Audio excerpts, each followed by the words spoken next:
வணக்கம் நண்பர்களே, இன்னைக்கான டாபிக் பார்த்தோம்னா intergranular corrosion testing part 2 ASTM A262 standard பற்றி ஃபுல்லாக பார்த்துடலாம். இன்ட்ராகிரானுலர் கரோஷன் டெஸ்டிங் டெஸ்ட் பண்ணுறதுக்கான ஸ்டாண்டர்ட் வந்து ASTM A262.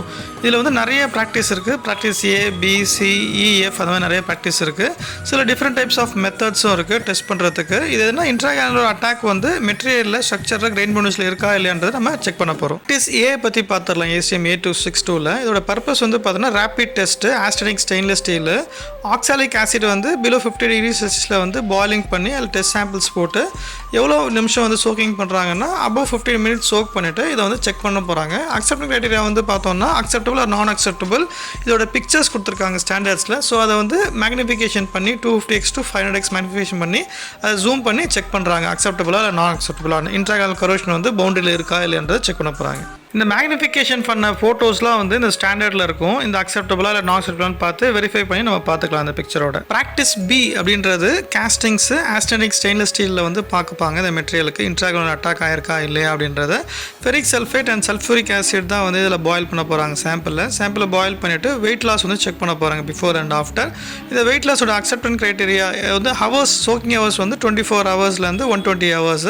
அதே மாதிரி அக்செப்டன்ஸ் க்ரைட்டீரியா வந்து யூனிட்ஸ் வந்து பார்த்தோம்னா வெயிட் லாஸ் mm/year அதே மாதிரி mils/year. இதுதான் வந்து ப்ராக்டிஸ் B உடைய டெஸ்ட் பண்ணுற மெத்தடோட picture. Practice C austenitic stainless ஸ்டீலில் நைட்ரிக் ஆசிட் என்விரான்மெண்ட்டில் ஒர்க் பண்ணுற மெட்டீரியல்ஸ் எல்லாமே செக் பண்ணுவாங்க.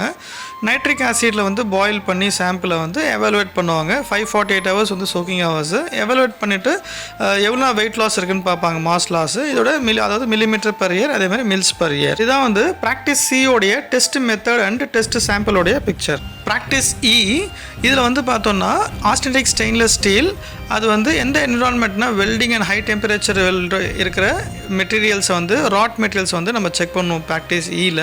இதில் வந்து பார்த்தோம்னா copper sulphate, copper short, sulphuric ஆசிடில் பாயில் பண்ணி அந்த டெஸ்ட் ஸ்பெசிமெனை வந்து 15 ஹவர்ஸ்க்கு அப்புறம் அதை பெண்ட் பண்ணி அதில் கிராக் இருக்கா இல்லையா அப்படின்றத செக் பண்ணுவாங்க. மேக்னிஃபிகேஷன் வந்து 5x to 20x இல்லை 100x to 250x இல்லை 500x வரைக்கும் மேக்னிஃபை பண்ணி கிராக் இருக்கா இல்லையான்றதை செக் பண்ணுவாங்க. ப்ராக்டிஸ் Eல அந்த டெஸ்ட் ஸ்பெசிமென் வந்து 180 டிகிரி பெண்ட் பண்ணி அதில் வந்து கிராக் இருக்கா இல்லையான்னு செக் பண்ணுற மெத்தட் தான் அது practice C. Practice F austenitic stainless steel material வந்து நம்ம செக் பண்ண போகிறோம். இது வந்து காப்பர் சல்ஃபேட் அண்ட் சல்ஃபூரிக் ஆசிடில் வந்து நம்ம இமர்ஸ் பண்ணிவிட்டு அதாவது வெயிட் லாஸ் தான் செக் பண்ண போகிறோம். அக்செப்டன்ஸ் க்ரைட்டீரியா வந்து பார்த்தோம்னா 0.1 mg/cm², not more then that. இதுதான் வந்து ப்ராக்டிஸ் F உடைய அக்செப்டன்ஸ் க்ரைட்டீரியா. நன்றி நண்பர்களே, நம்ம நெக்ஸ்ட் ப்ரெசன்ஸில் மீட் பண்ணலாம்.